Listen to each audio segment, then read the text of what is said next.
Hello, I'm Ryan Benjamin, a livestock systems extension educator for Nebraska Extension, located in Cherry County.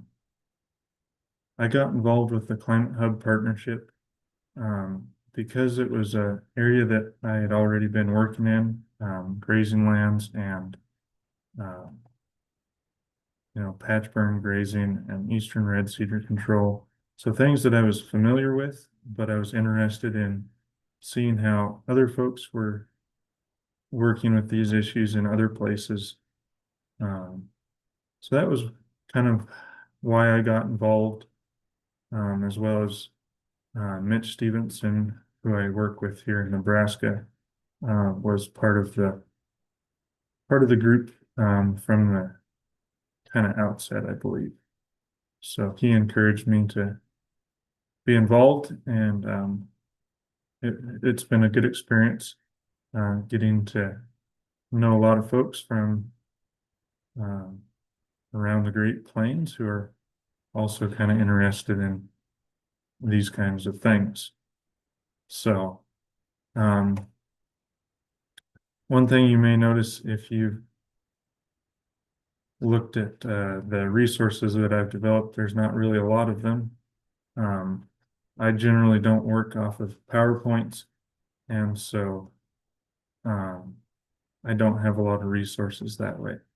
What I do have available and what I created for this project is an outline of a prescribed fire workshop that we have been doing here in Nebraska, and what I was hoping to do for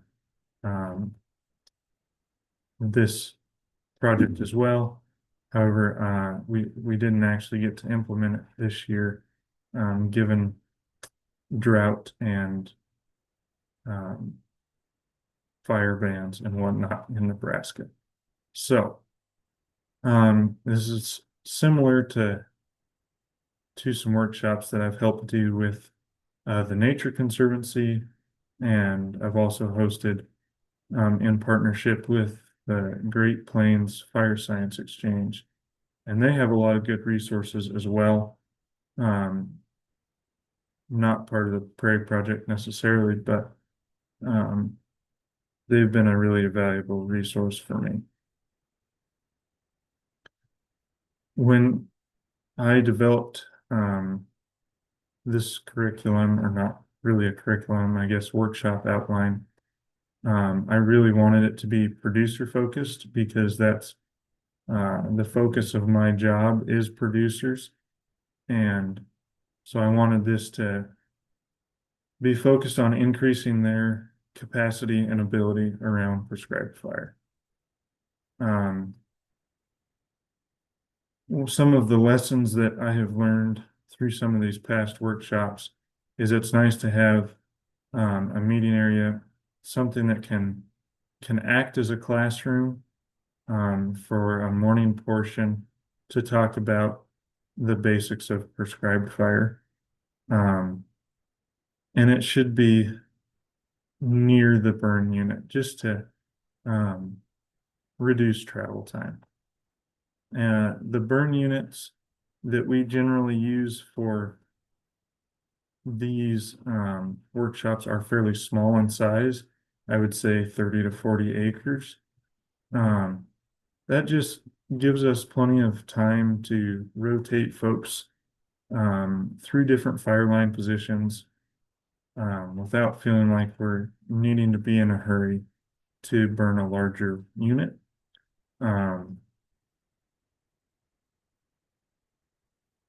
Yeah, the larger units you get to be able to do them just in an afternoon after a classroom session, it just gets to be a rush, and you don't want anyone to feel rushed on their first experience with a prescribed fire. One of the other things that is basically a requirement for us on these workshops is to have one-to-one experienced practitioners with workshop attendees. So basically everyone has a coach that is right there with them, helping them through each job on the fire line. So that requires some experienced fire personnel, whether those be, um, folks from state fire agencies, the Nature Conservancy, Game and Parks for us. Anyway, there's quite a few different folks, possibly local volunteer fire departments if they have experience burning. Then obviously there's some equipment necessary, some pumper units, some UTVs, a well-prepared burn unit, one that's been mowed well, or maybe even a mineral soil break. And then as far as that, in the morning session, we kind of go over some general fire ecology for the region. What the historical fire return interval would have been, why fire is important to the landscape here. We briefly go over some of the prescribed fire law here in Nebraska.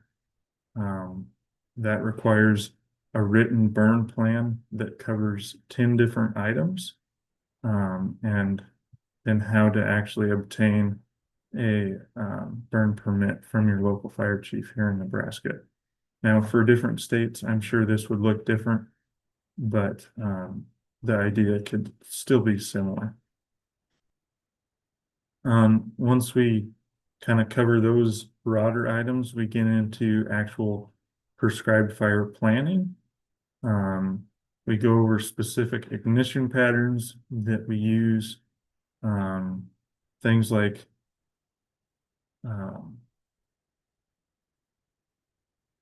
just different ignition patterns, whether that be parallel lines or whatnot.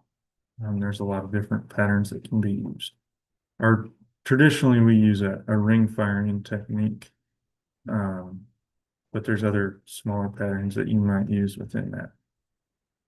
One of the other things we'll talk about is equipment and how to use that properly. Everything from wet lining and hand tools to drip torches and how to best use those.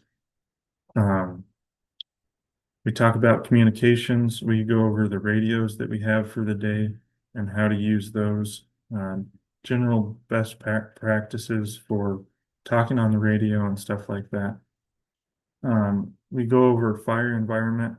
So think fire triangle and fire behavior triangle. And just kind of how different things, weather and whatnot, play into the actual fire that we'll see. So our goal is to have everything wrapped up by noon as far as the classroom portion, and then kind of eat a quick lunch and get everyone equipped with PPE as well as tools, and then hopefully have a fire on the ground 1:30, and then by having a smaller burn unit, you're able to get mopped up fairly quickly and everyone on the road before too late in the evening. I guess I will share a few photos here, and hopefully this works.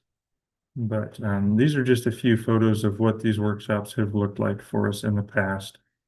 You can see here we're actually in a small building at a ranch, and there's a burn unit just a couple miles down the road from this.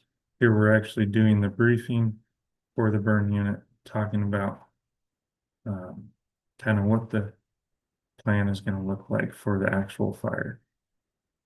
And then here we are that same day, actually putting fire on the ground, and you can see this is actually Mitch Stevenson on the torch there, and he's got a coach right here behind him, kind of talking him through what he should be looking for. Here's another workshop we did locally.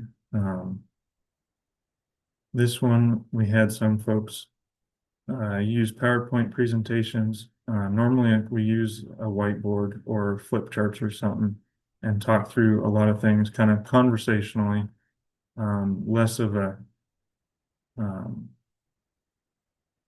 PowerPoint style presentation and more of a conversation with written bullet points as we go. Here we are talking about the equipment that morning.